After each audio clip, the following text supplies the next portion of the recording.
Movies. Movies. Movies. Movies. Movies. Movies. Movies. Movies. Movies. Movies. Movies. Movies. Movies. Attention. The movie guys love movies. Any comments about how the Wisconsin Badgers were robbed of a chance at winning the NCAA men's basketball championship are purely for entertainment purposes only. I had it, Marcus. I had it in my hand. Again, we see there is nothing you can possess which I cannot take away. Oh, it's such a strong opening. That was a dead-on Mike Krzyzewski impersonation. Sounds just like him. You don't see Mike Krzyzewski and Belloc in the same room. Just saying. Think about it. Think about it. Wasn't that Jamie Kennedy singing our opening theme song? No, it was not. Oh, It was who was Tony it? Sam. That's Tony Sam and Ron Babcock. Ah, Yes, Ron designed to Babcock. confuse a Jamie Kennedy if one is around. As we opened the show a couple weeks ago with him. And It confuses me too, so I can get Jamie's back. Welcome to the Movie Showcast, everybody. Part of the vast and sprawling Movie Guys empire. Now in our 6th season. whoa. When Not did that the years, happen? honey. It's the mileage. Nice. That's how much you mean to me. Now, we've reached ground zero for all things movies and comedy. We bring the two together right here on our show every week with jokes, rants, sketches, characters, bits, special guests, and more as we broadcast from the Admiral's Club in the heart of Burbank Airport's flyover zone. They don't stop making movies, so we don't stop making comedy shows about movies, which means you can get a new show every week on iTunes, SoundCloud, Stitcher. I don't know how you're listening, but it's also on Vimeo, PulpEpic.com, YouTube. You could be everywhere. Better question is, how are you not listening? Exactly. And themovieguys.net, absolutely free. And we encourage you to subscribe, especially at iTunes, share and like posts, do all that stuff. And if you do, still, How much would that be, Paul? no charge. Wow. We're also on WBAD.net Fridays at 4 p.m. Eastern, 1 p.m. Pacific. Basically, just search The Movie Guys on Yahoo, Bing, or Google. and we come right up. I'm your host for the hardest working podcast on the airwaves, Paul Preston, here with Adam Witt, Your fire is dying. Bart Caius, Bad dates. and Karen Volpe. In olden days, a glimpse of stocking was looked on as something shocking. Now heaven knows. We will be joined later in the show by an actor who played Indiana Jones in Raiders of the Lost Ark. Wow. Yes. He's recovered already? The adaptation. Oh. For that matter, Yeah! Right on! Have you seen this thing? Have you seen this guy fly a plane? But he holds the record for playing Indiana Jones for the longest period of time, right? So he true. wins. Probably. For like 32 years, he played Indiana Jones. Still, still. Yeah, Ford's done after 08. Yeah. He Boyhood- couldn't do more than 2 hours at a time. Boyhood with the 12 years is such a piker compared to this, right? Ah, good point. Yeah. Pussies. He also played Frank Marshall, I guess, as he was the producer of the greatest fan film ever made. Chris Strompolos, everybody. As I try my best Greek. There we go. That's awesome. I like my Strompolos with some cream sauce. I like a little red sauce. Red sauce and Strompolos? Strompolos with meat? He'll be here later Oh, in the the show. best. Now, first, we will do what we do best, preparing you for the weekend's new movies. It's our patented movie reviews, previews, I should say. We talk reviews every once in a while, but who wants to see everything? No. But we will preview everything. And again, there's only one major release, as everyone is expecting Furious 7 to repeat atop the box office, so we're expecting The Longest Ride. Now, relax, this is a Nicholas Sparks movie. The title is as risque as the movie's going to get. I met a girl. You meet girls all the time. No, not like this. This one's different. That singer sounds like she's really into their relationship. Yeah, here's my thing. She sounds like Vin Diesel talks. Yeah. Did you see? She's singing like Vin Diesel. It's a real weird trailer because the first half of it is this kind of like dark, melodic. Like who's gonna plotting. die? Yeah, and they're flirting and being sexy and Yeah. cute, but it's really And then foreboding. Hawkeye shows up. Someone's Like, what the hell? gonna get killed. But no one Yeah, does, that right? Hawkeye's- Yeah, and then Alan Alda shows up and like, oh, it can't be too Well, serious. and also then there's like Hawkeye a car shows crash. Yeah, Hawkeye shows up, and then there's like a car crash, and you're like, oh, well, here's where somebody gets killed. So no, just another thing to cut to. Kind of like flashback. Boyhood. Nothing really happens. The but you movie's expect sure, it the to. movie's sure it's not going to go well for our heroes. But who knows? Counter-programming, Tune in to Furious find 7. out. But before we talk about that, it's been a while since we talked movie news, and movie news never goes on vacation. No, it's always happening. So we should probably fire up another edition of The Latest.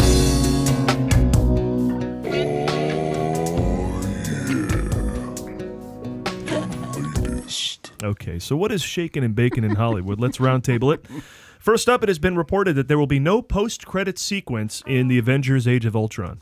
Ridiculous. These superhero movies, on. they've become famous for keeping fans through the end credits, teasing what's coming up in the franchise. But without a post-credit sequence in Ultron, what did they cut? What footage from the Marvel Universe will we not be privy to? Karen? Well, Paul, it's a shame we won't get to see that scene of the Avengers eating chalupas while pointing and laughing at Batman versus Superman's release date. Taco Bell tie-in. Interesting. Adam? I think it was supposed to be a clip of a bound and gagged Andrew Garfield being tossed out of a Sony Picture Entertainment's front gate. Not surprising. Bart? Actually, Paul, they were going to include a suspenseful negotiation scene between Marvel Studios' financial department and Robert Downey Jr.'s agent. Thrilling. Yeah. I pictured a 30-second clip of Marvel head Kevin Feige begging everyone to see Ant-Man. Discuss. I really like those moments. It's a bummer they're not going to do that. And why announce it? Yeah. That's how big that Marvel is. I mean, that's what's crazy. Yeah. It's news. Like, we're not going to have a scene after the credits. Like, I mean, I guess if, like, Ferris Bueller 2 didn't, they said they weren't going to do that, too. That'd be, like, super famous because it's known Do you for think that, maybe they'll then do a scene after the credits and just everybody will be like, oh, man, they got us. I was wondering that. Is there going to be Right? a sneak scene? Maybe it's a bait and switch bait and switch. Maybe. Yeah. No, bait and bait. Bait and bait. Well, what's the line from, I had a double date with Bait and Switch. Bait and switch. I thought I was going to have bait. I was kind of hoping to get with Bait. What's that from? I hear you. It reminds me Dr. of the Horrible. Muppet movie. I always like to wait because don't the Muppets do that? They have a little something after. Yeah. I don't know. I think I'm shocked that they're not going to promote Ant-Man, though, for real. Because Ant-Man needs a little push. He's not... Well, it's always he's not, as Iron Man. He doesn't have a huge following, so maybe you give him a little nudge. Yeah, and the fun thing is, it's not usually for promotion, especially, like Iron Man wasn't like, oh, we're definitely going to make Avengers, so we're going to promote. No, they were like, wouldn't it be funny if, like, we really got, if we got Nick Fury, if we got Sam Jackson to come in and just say that. I mean, this movie could still bomb, but how fun? Because at that point, obviously, they didn't know Iron Man was going to be successful. It had this risky actor, Robert Downey Jr., in it that nobody thought should be in movies at that time. Oh, to begin to talk about the risks that pay off for Marvel, it's crazy. Which is why the director of The Breakup will kill Ant-Man, and it'll be a huge success. The director of The Breakup. What do you think that the little interstitial would have been, the little video? We just did that part, Karen. It could I be, know, well, but I mean, in seriously. real life. But seriously. You're such a dummy. But in real life, off script, Bart. Off script, Bart, come on. This is called improv. Non-jokey. And freeze. No, but in real life, like, what would it be? Yeah, Would it be but Ant-Man? see- Would it be Fury? What I would would it think be? it would be Ant-Man. If it were Ant-Man, it would be them explaining that there is such a thing as Ant-Man and what it is, and then they'd have to fill me in. It would be a video of someone explaining to me what Ant-Man is. Because I've never heard of this guy. So, I don't know Hi, who this I'm is. Kevin Feige. You may have heard Hello. Marvel talk about a character named the Pym family.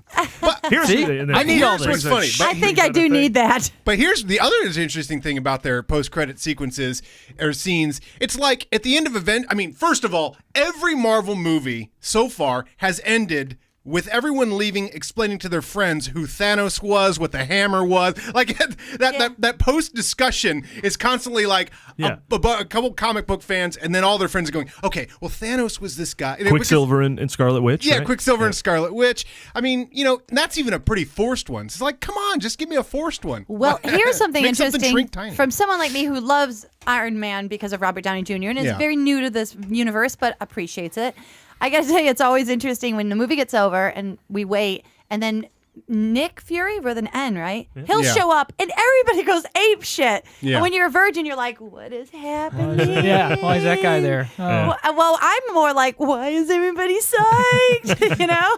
And I feel bad because no other movies get that. That's a real treat. Oh, DC will be doing that. Well, of Yeah, you course. can They're count doing on it. Obviously, they've skipped the entire process of building a universe, and they're just going right to Justice League because Me Too. Yeah. That movie should just be called Me Too.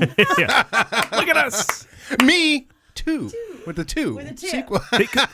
Unless the whole and last Pat thought, bending. if the whole movie doesn't do this, I thought they'd at least tease Captain America: Civil War. But Right?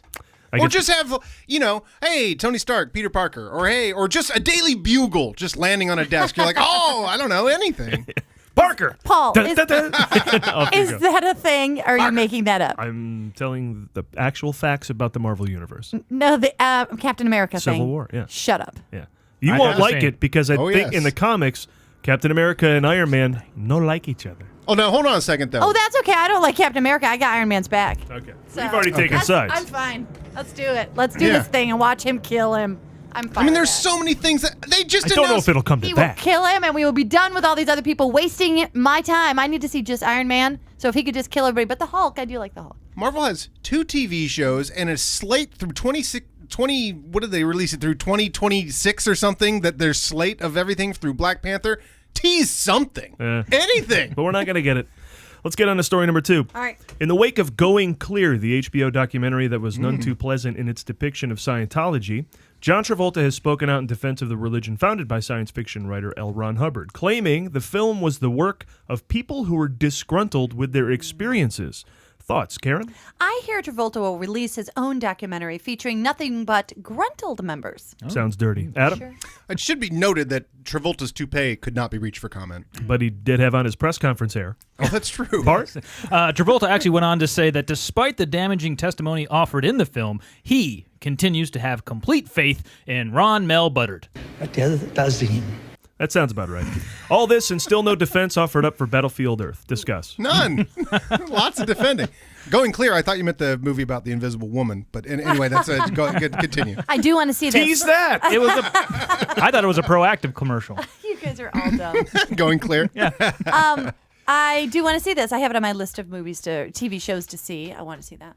I have no idea how they're going I to love stuff like that. either respond, rebound, exist in the light of this. I don't know how any of them can show their face and go, we're not completely caught. Yep, Did you see it? No, but I do want to see it. I don't. It was on HBO, right? Yeah. I don't have that pay TV. Yeah. Well, I think HBO Go. I think you can buy that now as a standalone. I think can? it's coming Oh, okay. up. Yeah. Which is HBO Now, I think they call it. Yeah. Yeah. Which is the best programming. Yeah, I I've don't have seen. HBO. I have HBO Go because a friend knows someone who has it. Yeah, well, that's that whole everybody thing. has it. Yeah, you get that little cable, and HBO says they don't care either. Yeah, They're there's like, like whatever. 40 or 50 parents somewhere who are paying for it. Nobody else is. This just in from Steve Schultz, writer and contributor to the Movie Guys. Okay. He just texted me something from the Hollywood Reporter. Has nothing to do with Clear and all that, but it's about okay. Ike Barinholtz. What? Yeah. Well, we so- are doing the latest, so this is very apropos. Oh, good. Karen. Well, So- Movie Steve, Guys bump. The Ike latest is happening Barinholtz. right now. He's being added to something squad, but it's taking forever. Oh, no. Squad. Suicide Squad. We know about this. Look Oh, how good. insider I am. Yes. Yes, tell us. Yes, I had a text conversation with Mr. Barinholtz the other day. I'm proud to say he still returns my texts. He has been added to the call for Suicide Squad, Warner Brothers all-star superhero action movie. Well, no wonder he texted you. You are the first person that needs to know that information. No, and this is the thing. I texted him about. Well, this is ridiculous. Mr. Show is coming back. The very first, and that's how I got to know Ike, because we were both Mr. Show fans. So on Friday nights, go over to his place and watch Mr. Show. The very first screen cap sent out picture is John, his brother. It's Bob Odenkirk, David Cross, and John Barinholtz. And I was like, I texted Ike, I'm like, holy shit, your brother is like on every screen cap of this thing. And then he writes back and he goes, you're a superhero fan, right? And I'm like, yes, exclamation point, 12. And he goes, yeah, I just had a fight with Captain Boomerang. That's great. That's very So exciting. I don't know who he plays, but Well, I meant to show you this, and I will after the show. The first cast photo has come out. Oh, yes. From a table read. And he's in there with Will Smith and Wow. everybody. So, that fucking guy, man. That's pretty kick-ass. Love it. friend of the show, we love him. Friend of the show. Keep returning my texts like he listens. Oh, wait a minute. We've gone off topic here because I'm I do sorry. want to find out. You know what, Bart? This reminds me. We should fire up another segment of.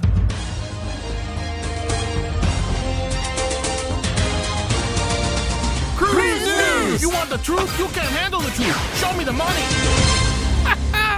Cruise News, because Oh, all the yeah. Scientology talk. Going clear. With this documentary coming out, I mean, how do you think this will affect Tom Cruise? Quite literally, everyone was looking at me. Karen and Adam both leaned in as, explain yourself now. Tell us. I think one of two things is going to tough. happen. It's tough. I think the more likely thing that's going to happen is that none of this will stick to Tom. He's very glossy. He'll just somehow rise above it, walk through it, and still go on being Scientology guy. MI5 #1 easy. Yeah, everyone forgives a winner. So they'll say, Mr. Cruz, what about going clear? And he'll say, $13 billion this weekend, MI5. Thank you very much, and everyone will forget. Yeah. The other thing that might happen that I'm holding out hope for is that he comes clean. that he comes out and he goes, you know what, guys? You're right. I didn't realize this was all going on. They told me that it was just about, team building. We did a couple of trust exercises. We built a pyramid and climbed over a wall. I went to a couple weekend retreats. I wrote him a check every once in a while. I had no idea. I closed my eyes, fell back where Jen Elfman caught me. I thought we were doing a thing. That's all I thought it was. My apologies. And then he... well, that's my dream. That's my dream. But I think the first one's going to be the thing that happens. It's just not going to stick to Tom. Yeah. And we'll be happy. No, lots of people will get in trouble, and no one will ever mention his name. Exactly. Yeah. They're already keeping people away from him right now. I mean, I think we even act like, he's protected because he's super famous. But John Travolta's not as famous anymore, so we can all hate him for being a Scientologist. But like Tom Cruise, I don't pay that much attention to it. Like every instance in that movie about Tom Cruise, I'm just like, I don't give a shit. It's kind of like when a pretty girl farts. No one cares Right? if a pretty girl farts. But if a fat girl farts, it's just like, what's her problem? Yeah, it's like Mel Gibson. Clearly, there's no amount of shit he can do that can make me disrespect him because I just love Mel Gibson. I'm sorry. I'm sorry. Right, I'm with you on that. Yeah, I'm sorry. I will not start a Holocaust myself. I will not do any crazy shit that he advocates. But for the love of God, put him in another movie. I know. Let him direct Iron Man 4 as Robert Downey Jr. All right, our final story involves one of our favorite filmmakers, but it's not good news. Oh. David Lynch has walked away from the reboot of his classic TV show Twin Peaks. Bullshit. He claims he couldn't get the support and budget he needed to do it right, so he walked away. Maybe Thoughts? it's posturing. Bart? Well, Paul, he walked away, and you can rest assured it was the most interesting and esoteric walking away from something you've ever seen. Indeed. Karen? Somewhere Michael Ontkean is returning his recently purchased Porsche. Ouch. Adam? This statement was issued by David Lynch and released by his agent. Let's go ahead and give a listen here. That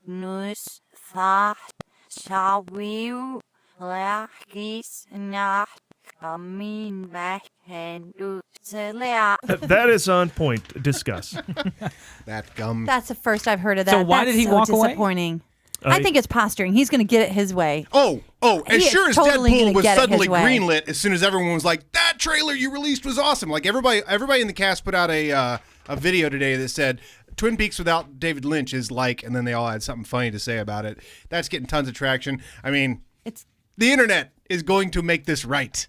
I think that it's a way for him to make sure he gets what he needs, and I hope it works. I think it's Showtime, I think. And I think they've already said, we don't want this to go forward without Lynch and Frost. But why did he walk away? The budget, I It think. says right They're here not on giving the him the script. tools. They don't have Netflix money. They're just Showtime. It says right here on the script. I'm just saying, you gave me that shit earlier. Does it? It's right here on the script. Yeah, For he money? says right here. They walked away because he didn't have the support and budget. He needed to do it right. Oh, sorry. I don't have my Grandpa Caius. And now let's discuss something with our David Lynch voices. It's the one impersonation I know how to do. Oh. He's got the greatest voice. Maybe David all Lynch time. will go back to doing this. Good morning. It's March 12th, 2009, and it's a Thursday. Here in LA, mostly blue skies, some white clouds floating by, muted golden sunshine, very still, 52 degrees Fahrenheit, 11 Celsius. And that's the weather. He just did the weather, right, on his website or something? He used to do it every day, I think. great. Yeah. It's him sitting in. We assume it's his home, an odd, obviously, or not surprisingly, a very oddly decorated room. Yeah, if it's not his house, it's that weird little Huntman's Lodge or whatever over in the valley. There's a phone on the It looks wall, like- but it's in a box. Yeah. But doesn't he? It's on his porch. He leans back and describes the weather. Like he's like, and now the weather, and he leans back and he goes, it's. He's somewhere in Malibu, you know Not it. enough people give the Celsius out. I appreciate that. Yeah, that's helpful. Do you know what? If I gave you a Celsius, would you know what temperature that is? Yeah, lay it on me. Let's see. 4. 22. How did you know that? I just made it up. Wait, Shut no, up, you I'm told me that checking. the 0 was 32. All right, enough of this. That's it, ladies and gentlemen. That's the latest. Well, here, Karen. Actually, let's play a real quick game of. Are we playing a game? I'm trying to get my phone Yeah, to work. What? I actually have an encyclopedic knowledge of songs in my head that I've subscribed to jukebox number. So just pick a jukebox number. 15. That is Elvis Presley, and the song is Jailhouse Rock. Wow, that was so impressive. Right? 16, flip side. Oh, that is that is actually Smoke on the Water. It's not the Elvis Presley one. Oh, 14 must have been. You're Yes. incorrect. It is Smokey Robinson. All right, let's get on to our first and only film this week. From the producers of The Fault in Our Stars, comes a story of love and heartbreak amongst two young lovers. Boy, those producers sure have a thing, don't they? It's The Longest Ride. Bart? The Long Riders. Nicholas Sparks has a new movie coming out. It's called The Longest Ride. And unless you have a vagina, this is going to be the longest 2 hours of your life. A former bull riding champion falls in love with college student Sophia, but conflicting life paths and ideals threaten to tear them apart. Yes, of course, because that's what happens to couples who have conflicting life paths and ideals. They break up. Of course. But one day they meet an old man, Alan Alda, who teaches them that just because two people have completely different wants, needs, desires, and worldviews doesn't mean they shouldn't be together. Especially if they're really good looking.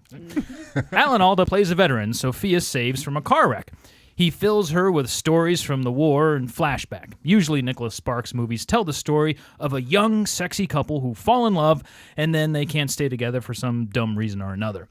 Well, this time he ups the ante, and The Longest Ride is about two young, sexy couples falling in love and not being able to stay together for some stupid reason. Man. I'm excited to have you tell me how this is. If this doesn't look like your type of movie, all 9 seasons of Alan Alda's hilarious and heartfelt wartime antics are available right now on Netflix.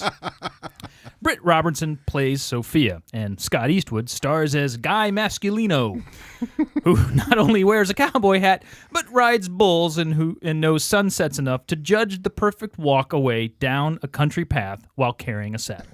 Actually, Eastwood plays Luke, a rodeo worker who wants to get back into bull riding because nothing turns a woman on faster than a man who lasts only 8 seconds.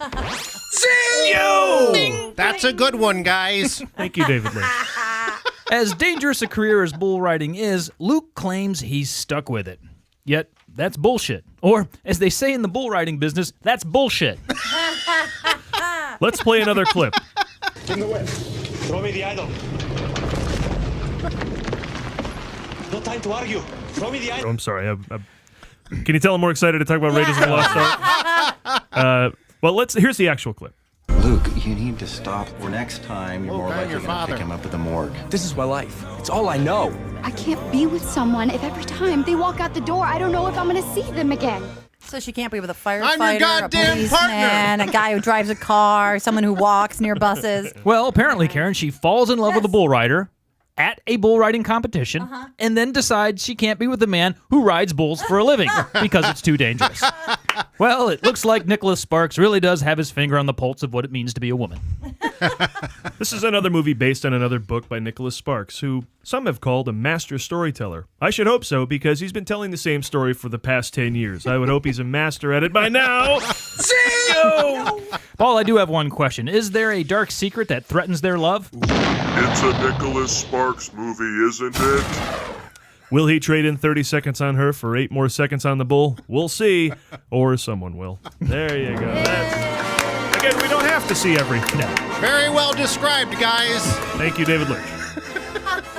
Hey, what is that movie about the guy with AIDS? Matthew McConaughey? Dallas That's Buyers Dallas Club? Buyers Club. All right, so she should be more worried about having sex in a bullfighting or a rodeo ring with that guy. Remember, there was all sorts of crazy sex scenes where he had his That AIDS. was the 80s. Oh, all right. People were humping bulls back then. No, he didn't have sex with them. Oh, he didn't? I watched a different movie then. I turned it off halfway through. He could have. Yeah. I do think that when I watched the preview for this, I immediately remember Deborah Winger riding a bull, and that was friggin' hot. What movie was that? I'll never forget that. Urban Cowboy. Urban Urban Cowboy. Cowboy. That's right. Well, there is a similar scene, or maybe I haven't seen Urban Cowboy or to remember that scene, but there's a scene where Sophia, is on gets like a little practice bull, and he's yeah. tugging at the ropes, and she's undulating. If you can go to YouTube and watch what Bart Lee shit just did, that's amazing. I was undulating. I will say though, the first half of this trailer really got me intrigued with the dark tone in the setup, but then it just turns into old people crabbing about love or something. I don't know. It is an odd trailer. Crabbing's such a great verb. Crabbing. It gets all bananas while they're crabbing about love. Scott looks a lot like his dad. When he smiles, Does he he? gets He's squinty so- eyes and everything. He is very handsome, so that'll be yummy. It reminds you of how good looking Clint Eastwood was. Yeah. Yeah, look at his son. This yeah. movie will be mostly Scott Eastwood's abs. And there's nothing wrong with that. There you the go. working So title. enjoy it, Karen. There is a slow drawing off of a shirt in every Nicholas Sparks movie trailer, right? Like he has the slow pull up. He's working on his car, and she came just- along right when it just got too hot. Oh, just yes, too yes. hot. And the sun is setting. I think there's 6 of those in the trailer. Yeah. It's So, nothing but them taking that's- off shirts. That's the new belong of Nicholas Sparks Yeah. movies. Whenever things need to be exciting in a regular movie, we put all that weird, crazy soundtrack. Belong. Here, we just have him take off his shirt Take off his slowly. Slowly in the dimly lit sunset. To the sound of belong. Belong. Sun drenched. You think David Lynch will have a sexy kid someday and show up in movies? Yes. Absolutely. He'll do I it. myself will be taking my shirt off for Twin Peaks if they would give me the budget for it. All right, that's enough of this. Let's move on to let's move on instead to the greatest movie of all time, Raiders of the Lost Ark. And who to talk about that better with? Who better than Chris Strompolos, producer and star of Raiders of the Lost Ark: The Adaptation. If you don't know what that is, we'll explain with Chris right after this 10-second break. Stay with us.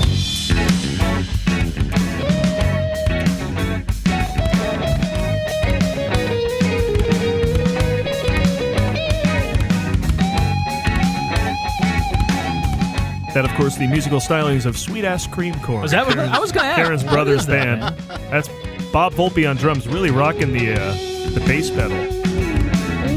Has he got 2 bass drums? Yes, Oh, I'm sure. of course. Yeah. Why? Because he can. And that's my brother Don Volpe on guitar solo there. But it is guest time here in the Admiral's Club, and there's a lot going on with our guest. In 1981, Raiders of the Lost Ark was released, as we all know, and our guest, along with his friend Eric Zala, Zayla. As set in out, Vuvu. Yeah, set out to make a shot-by-shot remake of the legendary action film. They finished in 1989, only they never shot the famous fight sequence at the plane after Indy and Marion escape from the Well of Souls. Cut to 2014. The plane sequence is now complete, and the true remake of Raiders of the Lost Ark is in the can. This has launched a behind-the-scenes book called Raiders, the Story of the Greatest Fan Film Ever Made, which is also now a documentary. Again, a lot going on. And here is one of the self-titled Raiders guys behind it all, Chris Strompolos, everybody. Thank you. Strompolos. So I got to go Italian on that because the Greek ain't cutting it for me. I got a Strompolos, Or right? Stromboli. I get that too. Yeah, when I played Elwood Blues up at the Universal Theme Park. Hey, Elroy! It's like you're not even...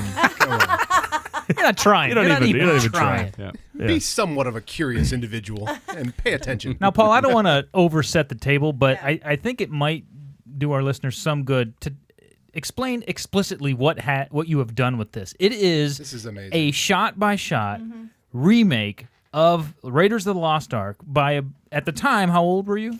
We started when we were 10 years old. 10 years old with a VHS recorder. And it is Betamax. I didn't mean to undercut the quality. Look great. And it is exactly that. It is exactly 10-year-old boys going out and remaking as is the movie. Hang on. I know what it was like to be a 10-year-old boy. And You can hardly tell. You can hardly tell. And I gotta say that when I first started watching the movie, I was expecting it to have a bigger cute factor. Like, instead of having a car, we have our wagon. They didn't do that. So this is so messed up because this is not a bunch of 10-year-olds making a movie. These are filmmakers who are making a movie who happen to be 10. There are arms on fire. Yeah. Thank you. Yeah. Yeah, we went for it. I mean, I think that's the thing that I think surprises a lot of people is that we just dove in. We took ourselves very seriously, probably too seriously, and we didn't know what we were getting into. We had no idea that we were tackling this, $26 million Spielberg epic. I mean, we thought it would be easier. We thought it would be. Always will. I love the Seems like it. naivete of a child. That movie looked pretty easy to make. Here's another thing. I had parents, like most of us, and they wouldn't even know how to start to help me to do this. So they would be like, I don't know, go film outside. Whatever you're doing, don't do it now. Don't do it in here. You must have had parents who had some knowledge. There must have been help somewhere, right? Well, not really. I mean, my mom she was a journalist and worked for the local TV station. Eric's mom didn't know anything about filmmaking. Jason's mom was a photographer. Oh, okay. But we were all raised by single mothers, and so go single moms. yeah, go single moms, Cool. mom power. Indeed. And so, obviously, initially when I had the idea and I told my folks, hey, I want to remake Raiders. I mean, I think like any parent, they're gonna pat their child on the head and say, "Oh, That's that's nice. sweet. That's great. That's go ahead."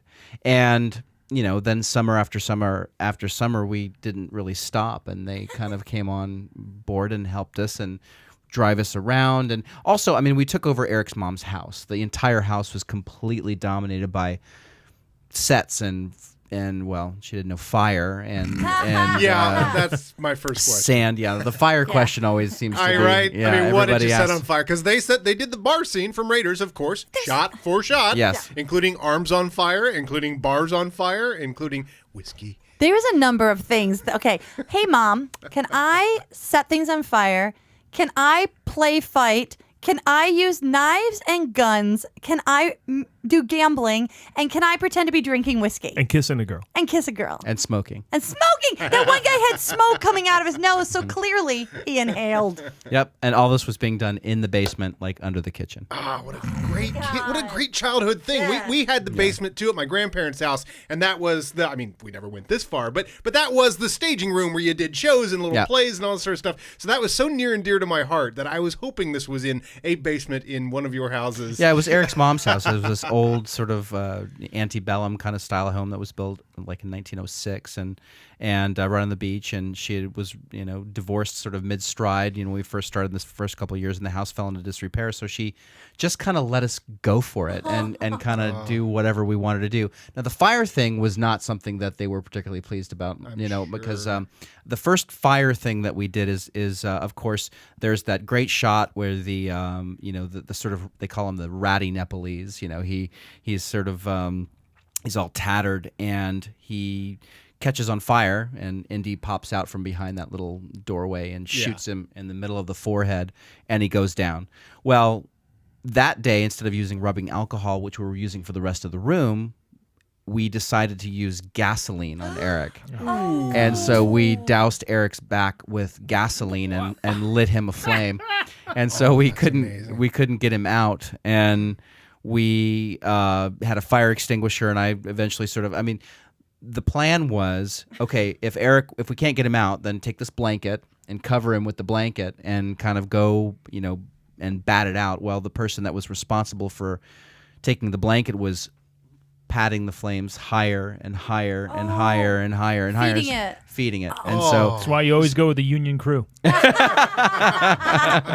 wrong with you, 10-year-old? Damn it, we missed that part. And so I tackled Eric to the ground, and then we sprayed him with the fire extinguisher. And this was early on when we were kind of like just figuring out camera angles and lighting and production value and the sets and things like that. And the moms caught on to that, and they kind of shut us down. But that's something else I want to mention, is that it is not just a shot for shot, but it is you're mimicking the angle. You're replicating this. It's a real film school. Paul, I'll be very honest with you, Chris. Paul said, "Well, we got this guy. He did this," and I said, "I have no interest in seeing this." Because you thought it was going to be a kid with his wagon. I was like, "Oh, what a cute." It is maybe the greatest thing I have seen. It's amazing. Probably a good 20 years. Thanks, Chris. man. And I'm being sincere. Thank you, I sir. was watching it last night, like, this is the, and I almost want to watch it more than the original one. Did I send you the plane scene? No. Okay, So we get I'll to have see to it. do that. I'll have to do that. we get to see it. Because I think the link that I sent you was just the first version that we had. Yeah. And to catch some audience members up a little bit, because we might be talking a little insider. Thank you, by the way. There is this, just heartwarming but awesome but amazing but gigantic movie, the shot between ages 10 and whatever, and this, as the story goes, that you never were able to shoot the flying wing scene with the giant bald German and the fight and so just recently, right? Yeah, it was just recently. It was early last year. I mean, basically, this is something that Eric and I had chatted about for years, and it was a scene that we kind of played around when we were kids. Of course, there's a plane and it blows up, and we were playing with explosives, and that didn't quite work out, and we just kind of let it go. And we had this like single engine Cessna that was abandoned on an airfield, and we were trying to build pipe bombs that we had explored the recipe with from the Anarchist Cookbook, and that somewhere there you're on the terrorist watch list. I know, right? Pre No kidding. -9/11. The little Greek terrorist, running around Mississippi. And that just didn't work out. And then I think that we had discussed miniatures and we didn't want it to look fake. And so we let it go. And then so for years, Eric and I, when our Raiders movie got rediscovered, for years we kind of joked, well, we're going to go back and do the plane scene one day, you know? Yeah. And it was always just sort of a punchline to some of our Q&As and things like that when we went on tour. And then we met Jeremy Kuhn after Jeremy Kuhn was the producer of Napoleon Dynamite, and he saw the film when we were in Park City. And he read the book and loved it, and we started talking. He was like, I have to do a documentary about this. And so I pitched the idea to Jeremy, you know, because I had talked to Eric. I said, come on, man, let's do the plane scene. Let's really do it. And he's like, no, it's going to take too much time. It's going to take too much money. And no, I mean, it's just like, it's too much of a commitment. And so he wasn't really keen on the idea. So I sold Jeremy on the idea. Oh, that's great. And I said, Jeremy, sell Eric on the idea, you know, and because in essence, for a doc, it kind of works because it's like the plane scene, which is a cornerstone for the doc. And so, we did it gives a focus, it gives an ending, it gives an end to the journey. It's the past. Well, that's very smart doc making. You know, so it worked. And there was a lot of things that we had no idea would happen. So. And you got the doc to pay for it. Good idea. Good thinking. Well done, Chris. OPM. He's the producer. There you go. Other people's money. Let me play a clip from the doc. Just go right into it. When I went to go see Raiders of the Lost Ark, it really just kind of split my brain in half, and I wanted nothing more than to play Indiana Jones. Chris told me, Mom, I want to make a movie, and there's this kid at school that is a filmmaker, and that was Eric. 10 years old. Of course he is. I love it. It's recording, right? He has several projects in various stages of what development. we were getting into. Action! That's probably the widest Indian you ever seen in your life.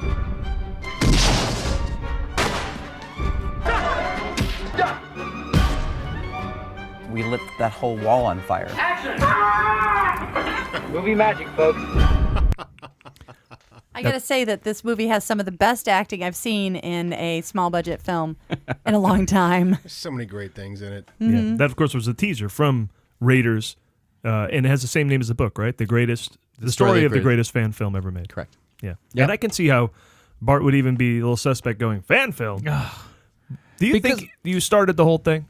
What's that? Do you feel like you started the whole thing? The genre? Films? Well, the whole fan film genre? Yeah. No, definitely not. I mean, it's. I think in terms of Indiana Jones fandom and that kind of immersion and the length of time that we spent on it, yes. I mean, we're sort of like, you know, we are unique in that regard. But you know, I've met people on the road who. I met this gentleman in Connecticut.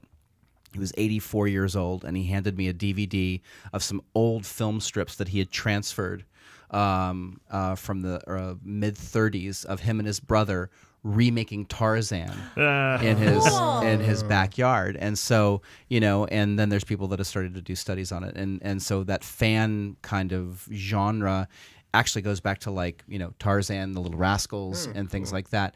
I mean, fan filmmaking has become a lot more sophisticated, I think. They have the tools more available to them. Yeah. And the talent, and it's Miller time. Speaking of Little Rascals, I mean, there is Bart's right. You don't get this sort of like, oh, that's cute. They did their little thing. But it is the kids, and it is like, you know, I was that age, and we didn't do anything like this. But of course, on the playground, you would pretend these things. So it's just so near and dear to my heart, and I think all of our heart, to see kids doing this. Especially, I loved the Jovitos, because as they run after Indiana Jones, it's totally the neighborhood kids. Yeah. They're just like, but they're all dressed like natives, you know. And they take it seriously. Yeah, but they got the long blonde floppy hair and everything. Like, it's just the neighborhood kids. You know, they got everyone together. I do appreciate your casting of the role of the chimpanzee. I loved the dog. I thought he was really a very good actor. That was Snickers was a very good actor. Snickers was my dog. Yeah, we couldn't find a monkey in Mississippi, What? and so I had my dog, and I just went to Eric and I said, "Hey man, let's use Snick," and he was like, Well, he had a long So tail. great. "Yeah, that's kind of weird. Okay, yeah, let's try it." I just and it loved works. watching people walk around with a dog on their shoulder. Yeah. And that's one of the things. It works. As a gigantic Raiders fan, I think Paul probably watched it the same way I did, which was like Repeatedly? Well, repeatedly, but also like, I wonder how they're going to deal with, and the monkey was one of those things, and as soon as it was a dog, I was like, oh, so cute. And then I was like, are they gonna have the dog do the Heil Hitler? And then they did, and it was just, it's like that. The whole movie's like that. It's like, how are they gonna do? Because I'm such a fan, I know all the beats. I was doing the same thing with how you're going to do the giant ball, and I still don't know how you did the giant ball. Yeah. That's quite a set. That's amazing. The boulder went through about 5 different manifestations. I mean, everything from, we had like a cable spool to, the first one that we did when we were really young, 10 and 11 years old, we were trying to build the boulder, and we went out into the swamp, and we hacked down all this bamboo and all this cardboard that we pulled out of dumpsters, and we had duct tape and gray spray paint. And I knew duct tape was coming into play. And we dragged it all back, and we built this massive, beautiful frame of bamboo and molded the cardboard around it, and we were spray painting it, and it was just big and awesome. And then as the sun was coming up, we realized that this big clunky kind of boulder was too big to get out of my bedroom. And so we had to crush it and kind of get rid of it. And then and it went through a lot of different versions, but the final version that you guys saw was a fiberglass ball that Eric figured out how to make from a local fiberglass artist. Basically dug a hole in the ground and did a plumb line, made a half of a shell, popped it out, put them together, spray painted it gray with dirt and moss, and then we bought 2 40-foot long telephone poles and inserted them into the under part of the house at an angle where the foundation is. Yeah, that's right. And we made a cave with stalactites, styrofoam stalactites, and moss, and we rolled the ball down the telephone poles. And then later we chopped up the telephone poles and used it to create the melting faces scene, the ark when the ark is opened. See, that's what I enjoyed. Yeah. I've made only That's a handful of small films, but those are the things that I enjoyed, is figuring out how to get this when you don't have a multi-million-dollar budget. The creativity is very impressive. And then having it come off and not having the audience be able to see how you did it. Yeah. Right? And you get to pull your friend aside and go, actually what that is that just a big fucking fiberglass thing. And if you look over there, you can see the string, but don't look at the string. Don't look at the string. Yeah. That's amazing. And my biggest question, though, you have to tell us the secret behind how did you get people to join you every weekend for 42 years or what it was. I mean, we can't get 6 people together on a show, let alone 60 a cast kids of dozens for the summer. Well, I think that had a lot to do with the chemistry between Eric and I. I mean, I'm the smiles and handshake and sort of like exterior, hey, it's going to be awesome, it's going to be fun, and I'm the energetic cheerleader, and then they'll come and then Eric's like, all right, put that Nazi costume on, come on, let's go, and he's the sort of whip cracker, and he kept things structured and disciplined, and so he had this battered list of neighborhood kids and their phone numbers, where they lived, and their moms' names. And so moms want them to be doing something other than getting into trouble. So like a real producer. Brilliant. And so Eric would call, I'd get them in, and Eric would sort of keep them there, and we'd call this battered list every summer, and okay, come on, come out. And some people would come, and a lot of people would not. And it was shot over how many summers? 7. 7. So you can noticeably see aging. Yeah. Well, you can, but what we did was because if you guys remember back then, you couldn't rent Raiders. I mean, you couldn't go. You couldn't see it. The only way to see it over and over again was to go to the theater and watch it. So we didn't see the movie as many times as you would think. And so how did you do it shot for shot? I never even thought of that. Yeah. We actually worked from memory. Oh, I never even thought of that. For the first 3 years, we cobbled together fan magazines and copies of Fangoria and Starlog, and we bought the Cosden script and looked at the storyboards, and then I snuck a Radio Shack tape recorder straight to my chest into the theater to record audio. I have done that at a Gloria Stefan concert, Radio Shack recording. I did that in my pants. Yep. Yep. But I had this big winter coat on, so I got thrown out of the theater. Eric went back and got it, and so Eric, who wanted to be a cartoon artist, a comic book artist rather, he sat down and he looked at all this stuff and he hand drew 609 shots, and we used that as the shooting Bible. And then when the Laserdisc came out in '84, we watched it and realized we were pretty dead on. I would just like to tell the Academy, impressive. no one is doing this shit for Chariots of Fire. Okay? You screwed up. You screwed up. That's the one enduring legacy, and nobody knows what that song's from, I guarantee you. If you hum that to everybody and you ask what that was from. But you guys do. Yeah, we do. Yes. Well, we're movie guys. But if you went to everyone and went, dun, dun, dun, dun, dun, dun, everybody knows. Now, Eric Zala. Yep. I'm sorry I messed up his name earlier. Wait a second. But I have to take a pause. Yeah. Who won Best Score that year? I think Williams did. Okay. If we only had... Oh, sometimes we man. got a girl that sits over there and tells us when we screw If up. it's Jamie's Chariots of smart. Fire, He tells us. I'll look it up. then I am outraged. Wow, you might be right. I bet it beat John Williams. God damn We're that talking movie. 81 Oscars? 81 Oscars. Look that 81 up, Karen. Oscars soundtrack. Yeah. But you mentioned score. a third player. There was a third Raiders guy involved. Jason Lamb. Jason Lamb. I want to make sure I get his name Yeah, out as well. Jason's in Oakland. He did all the camera work and special effects for the movie. Now, when the final edit's put together, you're going to cut to your current age for the plane scene, then go back to being a kid again? Absolutely. I heard this is part of the magic of it. When you watch the full cut, you exit the Well of the Souls. I can't tell what age you might be there, 12, 13 or something like that. Well, the shot, the way it is kind of currently, well, the way it's going to stay is that I'm in silhouette and I'm 14, I'm 15, Okay. and Marion, come on, and we go towards the light, and then the next shot is the famous hero stone coming out of the Well of Souls and dropping to the ground, and I emerge and I'm 43. That is awesome. You got like the homeless dude That is sitting there next to the yeah, okay. The beaten Arab, yeah. I mean, and you also had locations that weren't the house. Like whenever you were doing the stuff in the other crummy part of town, I can't remember what it was with the monkey and everything. That was like, it looked like a city street. It was Gulfport, Mississippi. Huh. Yeah, and we Like really run down.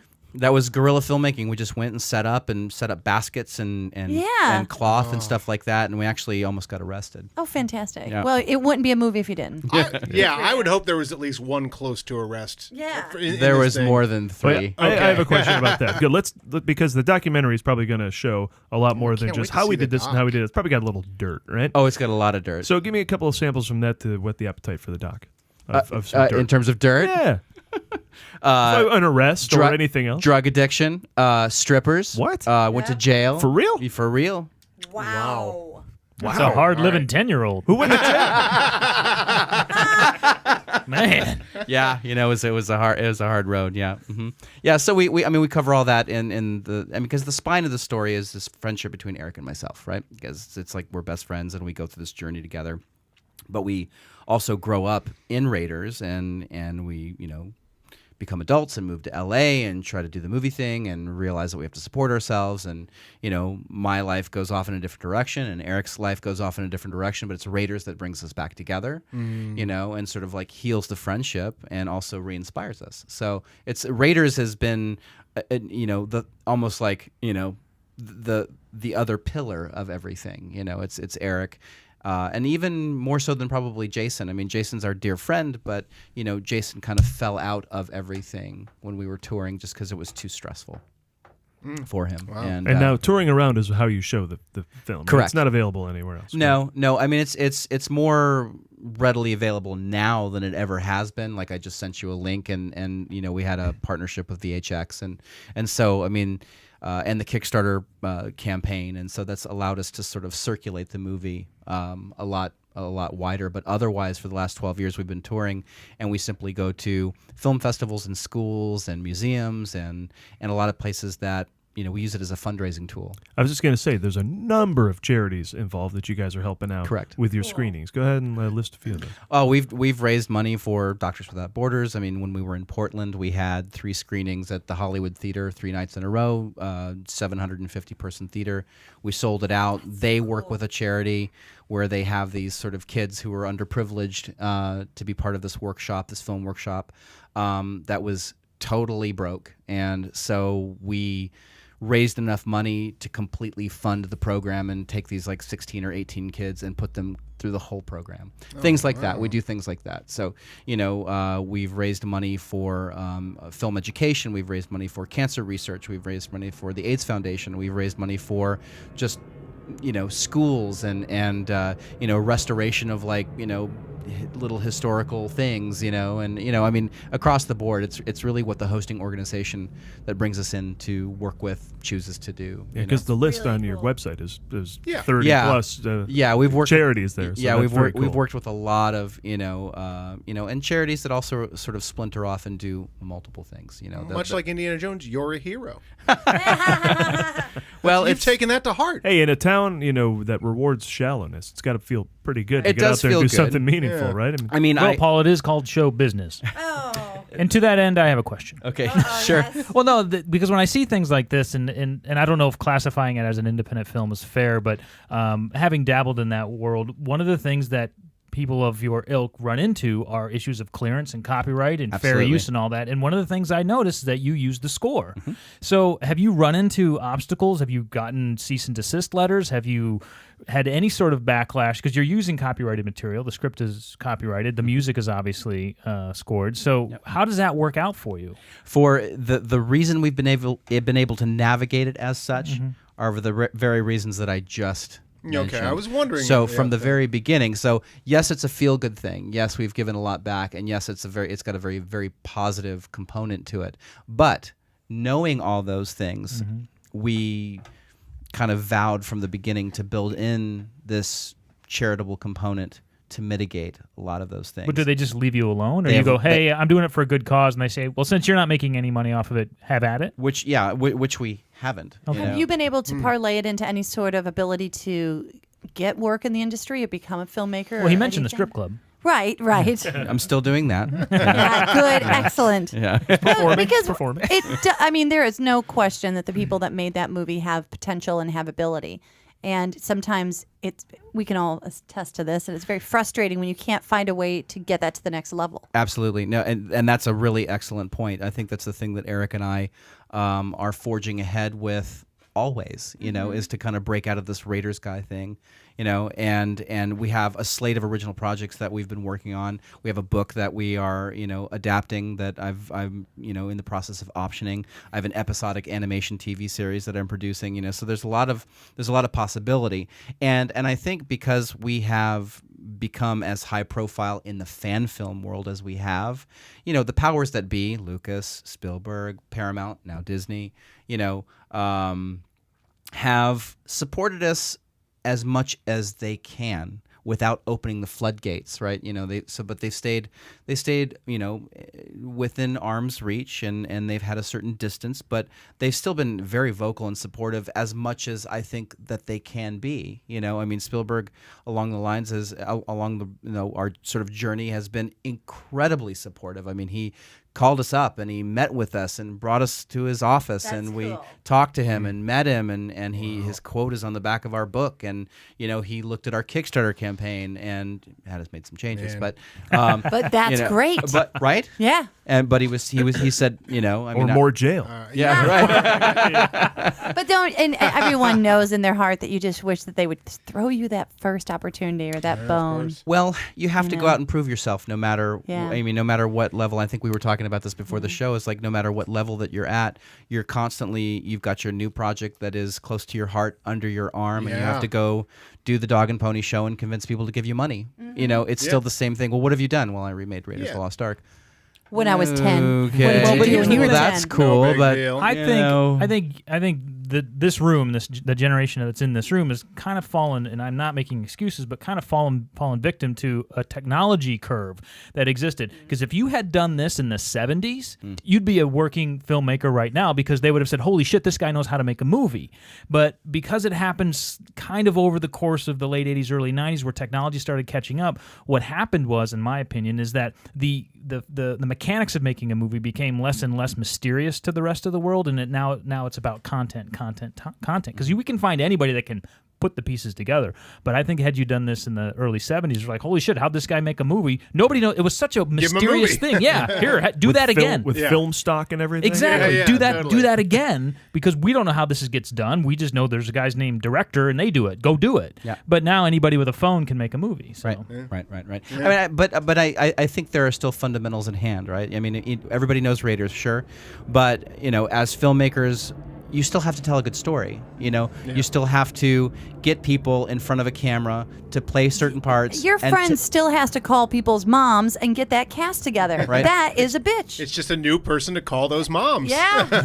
And new technology. Just because your laptop comes bundled with editing software and a camera, and whatever, doesn't necessarily, mean it corresponds directly to something that's watchable. But look at the cinema school you guys had. I thought back to, I remember you used to tell stories in like film school about the Eisenstein generation or whatever, and that they would take pictures and they would put these pictures together to create montage, and it was just like all this type of practice, emulating other things. And so just watching you guys do the shot for shot for shot, the fact is, like, and I was a huge Raiders fan as a kid, and Paul was, but I never like sat there and analyzed shot to shot to shot. And you like look at you guys doing it and you're like, that is so aces to study exactly what made that bar. I was just watch the bar scene and go, oh my God, this is the greatest shootout in history. And oh man, look at, it's obvious that Spielberg has directed it like a master, but to like find out why on that level is really, really cool. But it's amazing because not everybody feels that way. Not everybody takes that artistic approach with filmmaking, because some people say, and I, like you said at the top of the show, which is, why would I want to watch this movie? Why? And that is actually, it doesn't surprise me, because it's like, well, why would you want to go through the steps and go through the exercises of remaking something that's already done? Why would you want to do that? These were all questions I asked Paul before. Exactly. And so, and so, we've had, it's been really enlightening to see both schools of thought. Like, these kids are dicks, like why the hell would they do this? This is going to be boring. And then they watch it and it's a different experience. Yeah. But, you learn your craft through emulation, or you learn your craft through, fire and innovation. Burning. Setting your friends on fire. You innovate. Yeah. You come up with something original. So I get both sides. It's just that we fall into the category where we're like, hey, these are our heroes and I want to be Indiana Jones and I'm a kid and I'm just going to try to copy this. Here's something that it kind of goes to the same idea, is that musicians get a pass on this very concept, because a musician can learn their craft by taking Dark Side of the Moon. They can learn how to play Dark Side of the Moon, then they play it for their friends, and everybody goes, that was the best Dark Side of the Moon I've ever heard, and you are awesome.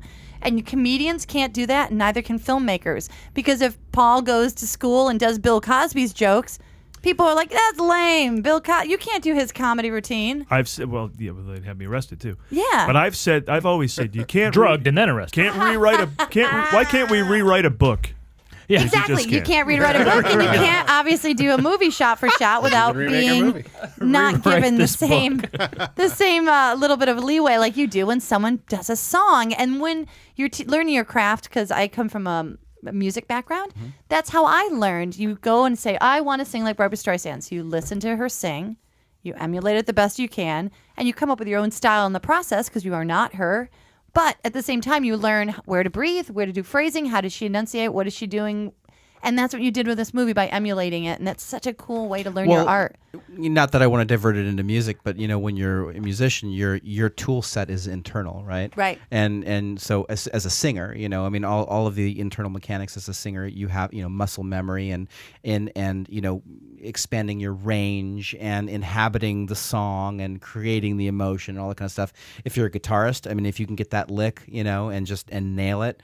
Well, there's a certain execution there, whereas filmmaking, if you're copying a shot and do that sort of thing, it's not. I don't know if it's as appreciated. Psycho, look at Psycho. All the ingredients were there, and that didn't do very well. They added color. They do. Yeah. So I think it comes back down to the fact that really it's just a love letter, and you're rooting for the kids that are playing the parts inside. And I think that's the spirit of our movie, is that everybody goes back to that nostalgic place. Yeah. Everybody knows Raiders, everybody loves the story, but you go back to this nostalgic place where you're innocent and you are in a state of mind where you don't know that there are all these things that you can't do. Yeah. But you try. Yeah. And so you're That's rooting. The best. That's you're rooting being a kid. for it, and that's exciting, and that's the energy, I think. Yeah. And that's exactly what I told Bart last night, including the Psycho reference, because I said I don't get how adults get any enjoyment out of this, but the kids, it's the idolization and the hero worship and the chance to walk in the footsteps of greatness. I can see, and then it's all up there on the screen, and it's so enjoyable to watch. But when adults remake something shot for shot, I just don't see the wonder in it. It doesn't seem like a. Even for the plane scene, for me, it was still a captivating idea. Is like, okay, what would it feel like to to fight on top of a moving airplane? What would it feel like to roll out of the way of an airplane that just misses you where it's rolling past you? What would it feel like to be running away from a 120-foot explosion in the air as fragments and things are blowing up around you? You know, what would it feel like when that heat hits you? You know, what would it feel like to wear the jacket and the hat and get into a punching match with a dude who's 3 times your size? What would it feel like to do all that? Well, now I know. Yeah. That's so good. So that's the best. You know, I mean, that's the So you know, so good. that's for me. It was just a personal.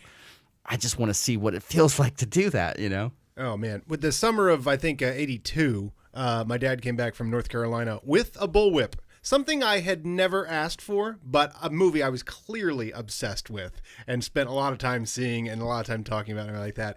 And it was like, came back with a bull. I mean, a kid with a bullwhip. Did you have a bullwhip as a kid, Paul? I never got one. No. Oh my God, better Much than as a I loved BB Indiana gun. Jones. Did you play with it? And the first thing I did was throw it up on a tree, and you could swing from it. Yeah. I was a smaller, you know, I don't know how old I was, but at some point I'm sure that would not hold my weight. But at the time, it was great. You could swing on everything.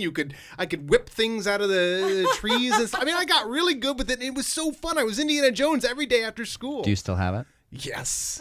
You Indeed, do? I do. Oh, yes, I do. Oh, that's I have my awesome. original See, bullwhip. I would love to see that whip.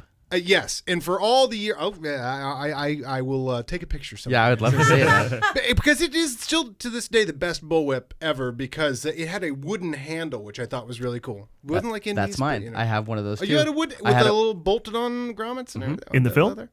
Well, it was my second whip. My first one I put through such duress it literally disintegrated and I think was sucked away in a hurricane.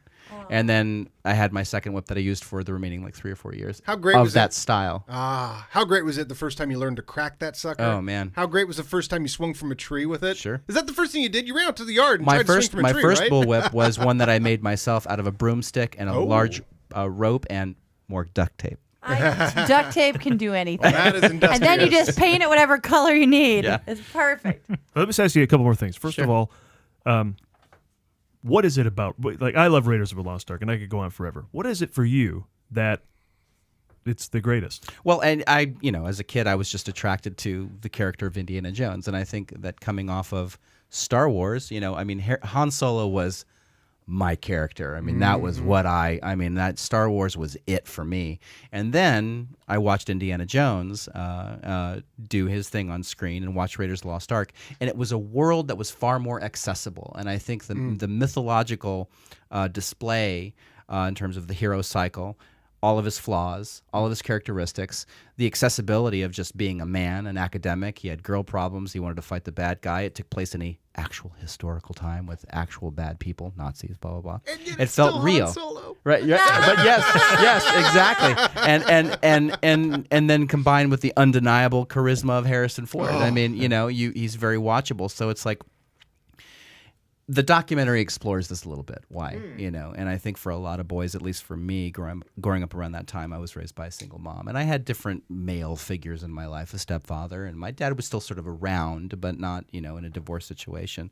So, I mean, for me, if I wanted to psychoanalyze it a little bit more, what was it about Indiana Jones that attracted me so much is that I didn't know what it meant to be a male. I didn't know what it meant to be a guy. And what a great example. Yeah, you know. That's Greatest. great. That And is the guy to emulate. And so why not try to inhabit the skin of this fucking awesome hero, you know, that changes, that just blew my mind. You know, why not try to be that, to see what it feels like to be this person that I have no idea, like, how did this man get to be this way, you know? And because I don't really have a masculine, you know, person to sort of emulate. You don't have a Scott Eastwood. Right. Well, I think Actually, it was can I take my shirt off? We prefer it. Oh. Okay. It was a very good choice, Slowly. and I actually I think you kind of dodged a bullet there because this was what 1980 what. 1981. And Richard Simmons was just getting hot at that time, so You picked the right so you one. picked the right guy to emulate. I did consider it. Yeah, Yes. well, he Oh. was very He popular. was very popular. And your first And time fit. seeing it was? In June, I saw it when it opened in June of '81, June or July of '81, with my dad, who fell asleep. Oh, that's telling. You know, Very telling. Because right there. it was funny because my dad, I always remember it, never liked Harrison Ford. He thought Harrison Ford's a horrible actor. He always told me that. I'm like, but you're fired. This Dad. is so exactly. Dad, I'm replacing you with Harrison Ford. He's like, but he's such a horrible actor. I'm like, it's so cool though, I'll have the last laugh in my father figure. So that's when I saw it. I think I saw it in Chicago. I went right home after I saw it, and I started talking to my brother. I'm like, oh my God. And then the boulder comes down. It's right. It's just only 5 minutes in, and already it's like a whole movie in a minute. I was crazy. I mean, what about you guys? I mean, what was it? I mean, you guys are obviously hardcore Raiders fans. What is it that got under your skin? Well, I think we were just talking about this before the show. The reason it's better than its sequel, I think it holds up. So for me, well, I've said this a number of times. It's shot in the 80s, but takes place in the 30s, so it never ages. It never gets like other 80s movies where they're kind of stuck in the 80s. It's timeless, right? And it's just one of those movies that it hits on all cylinders. I mean, from a filmmaking standpoint, you just look at what's wrong about this. Dated special effects, maybe a little. Stunts are amazing. The lead character is the greatest lead character of all time. The direction is damn near flawless. The sets and the stunts and the places they went to shoot Crystal Skull to It was practical. are sweeping you away. Like your film, it had practical sets. Yeah, that's and I another can appreciate thing that. Your film is better than the Crystal Skull. Yeah, wow, it is better movie making. It absolutely is. I have no problem saying that. There was this sense at the time, and I didn't know how to analyze things like a screenplay necessarily, although obviously it was sparking my curiosity. Because I remember asking my parents, how do these happen? Like Star Wars and Raiders, how does that happen? Yeah. And they tried their best to describe, what is the Spielberg into Lucas? Because I'm like, what is happening to me? But Raiders, and I heard someone describe Raiders as a seamless movie. The transition to the next thing, the reason to go to the next thing, obviously it's got a giant thing that they're going after, but each little step along the way and each complication along the way leads into it without someone monologuing that we've got to go do this. You know? mean Sigourney Weaver doesn't show up and tell us a plot point? But think about it. I mean, you take the structure that is Raiders, and you bring it up to date, and you apply it to any sort of modern action film. I mean, that structure is used in a lot of different movies now. But I mean, Raiders, it still works, but a lot of the things that were used in Raiders won't work now, and they would be just lambasted about it. I mean, basically, after the cave scene, you go to the college scenes, and you have the sort of cute academic setup of Indy's academic world and what he's going after and his relationship with Brody. But then it goes to the bureaucrat scene where the whole rest of the movie is described. Yeah.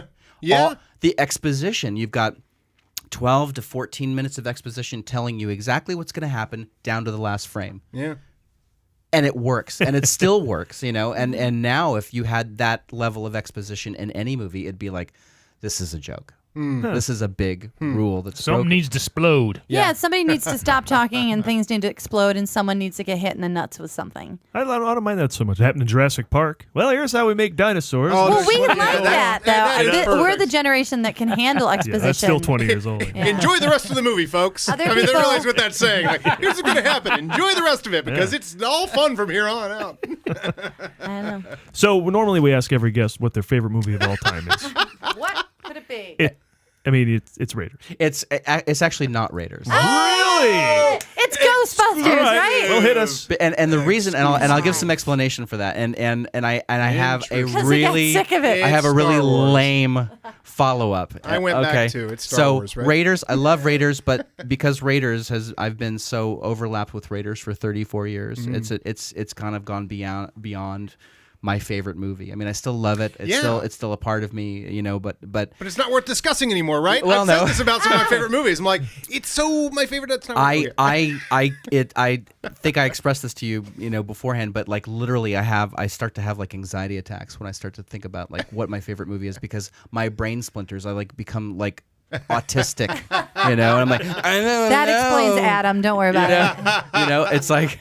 I think about I think about all these movies that I love, and I think about the first the when I saw Batman, and that really Chris Nolan's Batman, and then I saw The Lord of the Rings, and then I saw movies that like Cinema Paradiso, or even like True Lies, a night where I'm home alone by myself and I've had 11 martinis and I watch once and I'm crying, or I mean I don't know. I mean it's like I've got so many movies that I love that are in my brain that strike me at different moments. I mean, everything from Pan's Labyrinth to Star Wars, of course. See, I have an adult movie. Like, maybe you can pick one of those. Like, for me, my favorite movie of all time is going to be Raiders of the Lost Ark. And it's going to be because it's timeless. It still works as an adult. Yeah. What that movie did brilliantly was aim for adults and trickle down to kids, not be a kids movie that parents have to take kids to.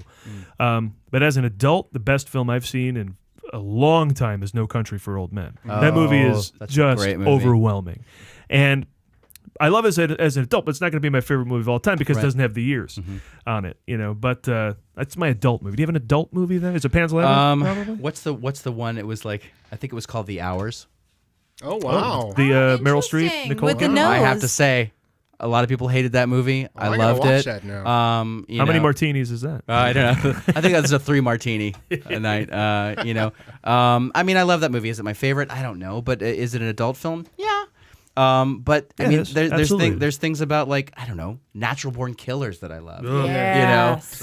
Rodney Dangerfield.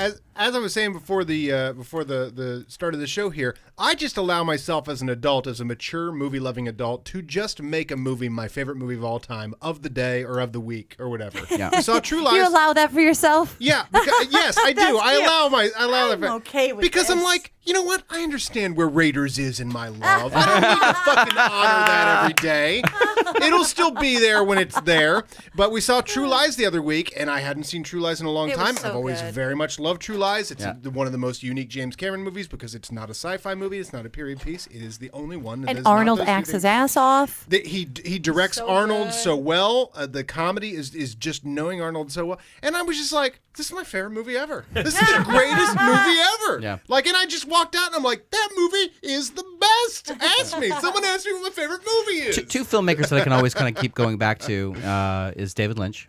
Sure. That's good to David hear. Lynch. That's good to hear. I'm sorry. And Kubrick.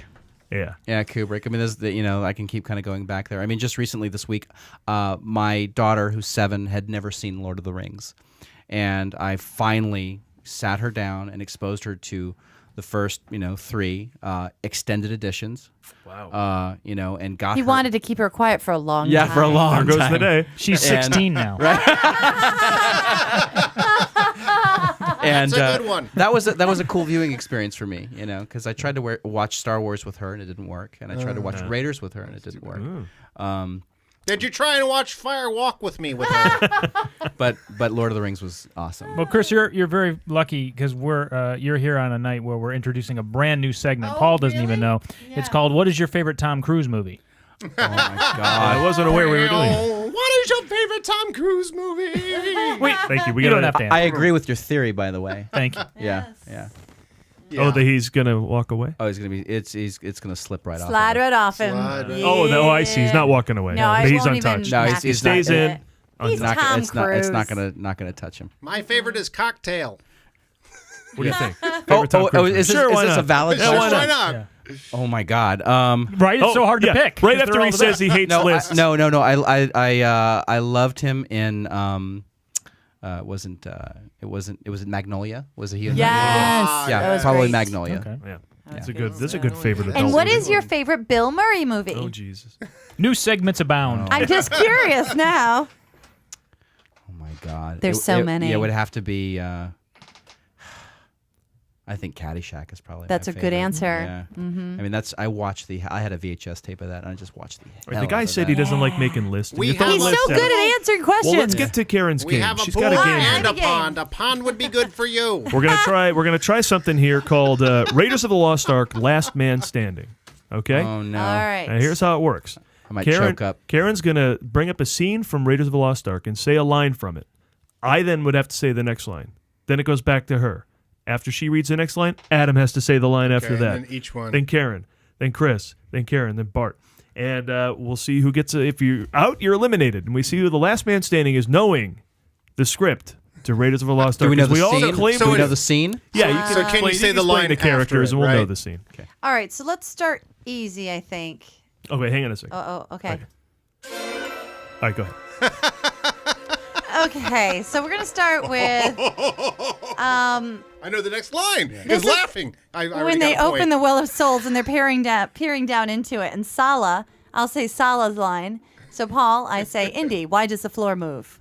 And Indy says, Yeah, that's what I thought. Oh, he says, snakes. Why did it have to be snakes? Not yet. Oh, because I thought, all right. Well, I don't He know. goes, why did the floor move? And then Indy says to him, I'm out already. No, Oh. he says, wait a second, wait. So it goes down. Adam. Oh, wait, Indy, why does the floor move? Now Indy can't see the floor. Oh! Hand me the torch. Hand me the torch. Okay, and then. Oh, I know now. I know Salah's next now, line. Indy then says, snakes, why does it have to be snakes? And Salah's line Salah is... says, asps. Very dangerous. You go first. very nice. You go first. All right. Now we're going to go on to a Marion and Indy scene. And I don't know exactly where they are when this happened because Paul didn't tell me to tell you that. Sorry. But Marion, she says, hey, what happened? You don't look very happy. And Indiana says, show me the money. no, that's Bart, you're Tom out. Cruise. me, or- I think we should go back to Chris. Is this on the Fools. ship? Bureaucratic fools. That's right. And then that's perfect. And then Marion says, what did they say? And then Indy would say, Adam. Oh. They don't know what they've got there. That's good. Okay. Yeah. It's still All you right. two. It's still you And two. Paul, to see if you can No, get I'm back out. in. I screwed up right Can away. you even guess what Marion says next? Come on. I know what Let's you- go get a drink. I know what Buy I a have drink. here. Right. I know what I have here. Oh, nice. Yeah. Am I allowed to come back in? Come back in for a second because Chris is going to kill you anyway. All right. So now let's move on to, let me do something. All right. So this is when they are. This is when Sigourney Weaver goes back to her Oh, apartment. this is when they're at the school and now they're doing the exposition part. Oh. So Indiana says the Ark of the Covenant, the chest that the Hebrews used to carry around the Ten Commandments. And then the Major Eaton says, Paul, are you back in? I can't remember. Oh, no, I thought I was. All right, let's Let go Paul Adam. back in. Okay, let Paul back in. Come on. Chris is still gonna New work. scene. The torch thing new was round. tough. Go All ahead. right, so Paul, you would say as Major Eaton, Give me the line again. the Ark of the Covenant, the chest that the Hebrews used to carry around the Ten Commandments. Oh. I don't know. See, why am I back? No, you're not in. Adam. What's that coming out of it? No, not yet. Damn. Go ahead, Chris. I lied to The her. Ten Commandments? You mean the Ten Commandments? Yeah, he even yes. accentuated the If you believe in that kind of stuff. That's our winner. Forget it. That's our winner. All right. Chris is our winner. We can't top him. The actual Nailed Ten it. Commandments. Fire. I got, God. I got the utility lines in that one. You know what? I mean, I knew. Hand me the tough. torch. I knew you Tough. guys would do okay, Paul. I was surprised that you went out so fast. Adam, you did well. I knew Chris would totally rock. Hey, I got one. But I am impressed by Mr. Bart. That was good. That was Yes. good. He worked his way back in, and I I'm pretty impressed. Did just watch this last night. So. All right. Well, we don't have time for what Didn't did you you see guys this go to week? Sunday school? Not enough time.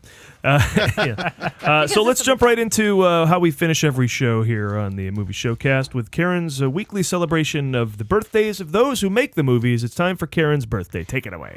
All right. Now, because of our special guest and the theme of the show, I worked extra hard on this one. And we're doing all Indiana Jones movies' birthdays this week. Oh. Woo! So, deep reference, everybody. Here we go. Let's start off our week of Indiana Jones birthdays by wishing a very happy birthday to our favorite Nazi, Wolf Collar, who turned 75 years old but can play anywhere from a tall German with blue eyes to a melting German with no eyes. He is famous for playing great. Dietrich in Raiders of the Lost Ark. Yeah, Dietrich. And recently was cast as Dr. Hoffmannsthal in Sherlock Holmes' Game of Shadows. Oh. And I found this interesting that he appeared in one of my favorite movies, Bridget Jones' Edge of Reason. Really? Edge of Reason. As a reason, as a commentator. But I do not believe he was a Nazi in that movie. Wolf Collar. Yeah, playing... First of all, there was a Bridget Jones movie called Edge of Reason. Yes! It's a sequel. Yes. Port of Call, Edge of Reason. And it's colon. It allows more shit to pass through the body. Hey, does that have the song that goes with it? Like that sounds like a great like an 80s movie would It have a does. song that describes the plot. On the edge of reason. Like by Slayer And or it's something. sung by 2001. Wolf Collar. And Wolf next- Collar, by the way, my second favorite. Now I still got to go Ray Fiennes and Schindler's List, but then Wolf Collar. Oh, all right. Next up, let's If I wish a have to very pick happy Nazis. birthday to Russian Seth, who played Shatar Lal in Indiana Jones and the Temple wow. of Doom. That's awesome. This Because is these, deep, these are actual people. birthdays for this week, right? Yes. I had to dig deep. That's Dig okay. deep. Wait. And I had to go through the whole franchise except for the one that does not exist, which will remain nameless. It exists. He Everyone calm turns down. 73, I'm but not he can going to. play anywhere from Whatever. Prime Minister to Prime Minister of India. This man has played an Indian Prime Minister so many times. He has played I suck at this. Jor-El. Nehru, the Prime Minister of India from 1947 to 1964, follow this, in 4 different productions. In Gandhi, he played the first Prime Minister of India. In some other movie called Baccarat Ek Kaur, he played the same guy. Food for Ravens, again, he was the Prime Minister of India. And The Last Days of the Raj in 2007. As a matter of fact, this is a fact. He's like the guy who played Saddam Hussein in Hot Shots. Like, he was in everything. He played the first Prime Minister of India longer than the actual Prime Minister of India did. That's amazing. The Indian-born British actor said he is not interested in performing in any Bollywood movies, however, because in Bollywood, the actor would not know his dialogue when they begin shooting for the day, and the bigger the star he is, the less possibility he is of having learnt his dialogue at all. I just can't do that. Good for him. Well, you, sir, are no Sanjay Dutt. I've never heard anyone talk shit about Bollywood, and he seems to not put up with any of that. Yeah, he was the Prime Minister of Penkat Palace who greeted it. Penkat Palace. He worked for the Maharaja. Yes. Seemed nice. Oh, yeah. He wasn't, was though. He was thuggy. All right, and Thuggy. lastly, We'll go to Penkat Palace. let's keep our deep reference list going by wishing a very happy birthday to Julian Glover. Oh. Who turns 80, but can play anywhere from a bad guy to a full-on villain. His talent for accents and cold expressions made him an ideal choice for playing refined villains. Now, can you name the other Harrison Ford starring film in which Julian played a bad guy? Oh, I know. I recuse myself. Do anybody know? I know. Do you know? Yeah, No, he was an Amish bad guy. Wasn't he an Amish thug? No. Paul, do you know? The Empire Strikes Back. Yes, he played General Veers, who was an Imperial military officer under the command of Darth Vader. He commanded an AT-AT, I believe. Well, Also in a Bond film, I think. I think he was a Yes, my Bond. next question. Do you know the Bond film he was in? Oh, nice. He Hold on. played Christasis. Christasis? I was going to say Spy Who Christasis. Loved Me, but that doesn't sound like a Christasis in that movie. so Nope, I he was the don't remember. bad guy in Yeah. this. Do you have any Octopus? guess? He was the bad Nope. guy? The Yeah, bad guy. he played the main villain in, and his Moonraker. character's name was Christasis. Moonraker was my guess too. Moonraker? And for your eyes only. That would have been my Your next. eyes only. Sheena Only Easton. for you. Only for you, Karen. Thank you, David. When you see what no one else can see. Now, here's the only bummer, eyes only. is I could not find anyone with a birthday this week from these films having any singing online. So, Lee, Bart, you know how much I like to hear celebrities sing. It's true. People are always asking me, can you tell me 2 things about Yes. Karen? And I say 2 things. The only thing you need to know is that she loves when celebrities sing. I do. So this week we're going to just break the rule about it being their birthday, but we are going to listen a little bit to Kate Capshaw singing the beginning of Temple of Doom. There you go. Course. Yeah. Are they still married? I don't Yes, they are. Yeah. Good job I like the translating it. I think thought it's that's so cool. cool. Yeah. And while her character sucked, the concept of him director. hooking up with the showgirl. Zing! Wing! Bing! Bing! Bing! Anything goes in that casting session. But the idea of him hooking up with a showgirl is a really she's a good showgirl. That's a good concept. It's a good idea that he'd be in Shanghai. It's just unfortunate they fucking just had her scream the whole movie. That wraps another movie Showcast, everybody. Together we are the Movie Guys. Individually we are Karen Lynch. You can all follow us on Twitter at The Movie Guys for daily jokes and links. Also on Facebook.com/The Movie Guys, as well as iTunes, Vimeo, YouTube, Funny or Die, SoundCloud, Vine, Instagram, whatever, all that shit. Thanks to Chris Strompolos. Hey! I gotta tell Where can we Thanks, guys. where can So we follow great. you or RaidersGuys? RaidersGuys.com is probably the, and then if you want to check out the doc, it's RaidersDoc.com. Cool. And is there social media or anything to swipe? We're on Facebook. Raiders Adaptation, greatest film ever made. There's Raiders Guys Twitter account. I'm online. That's always a good place where Raiders news is posted. Yeah, pretty much. All right, cool. Also check out digitalmindproductions.com. That's my production company, and I've never plugged the fact that I shoot and edit this thing every week. So He producer there you rates. go. Yeah. KarenVolpe.com, Schadenfreude.net. Sure. We all got Go to websites. That's true. We Schadenfreude.net. never do that, but that's important. Now, before we fade Yes. out here, My I got to say, as we sit under the Indiana Jones and the Movie Guys symbol, as we got the Indiana Jones on the Movie Guys Made t-shirt. by my friend Chris Weissard devised that. As Paul and I once first bonded when we first met each other, probably back in 1996, when we both realized our favorite movie was Raiders of the Lost Ark. Thank you, sir. You have done such a service to the greatest movie of all time. Thank you, sir. And to be reminded of childhood, watching you guys at the age we were when we were obsessed with it and obsessed with movies and asking what a Spielberg is. It's just wonderful. It's a whole package of just love going on in this movie. So thank you very much. Thank you. Thanks, guys. All right. And thanks to Steve Schultz for his writing contributions to the show every And week. thanks to Steve Schultz. And remember, you can find everything we're up to at themovieguys.net. Next week, we're back with a new batch of April films as we attempt to break our world record for most movies previewed in one showcase. I've started stretching already, you guys. Yeah, you're Nice. I don't We'll wanna see you pull then. anything. Dados de coelho puxar.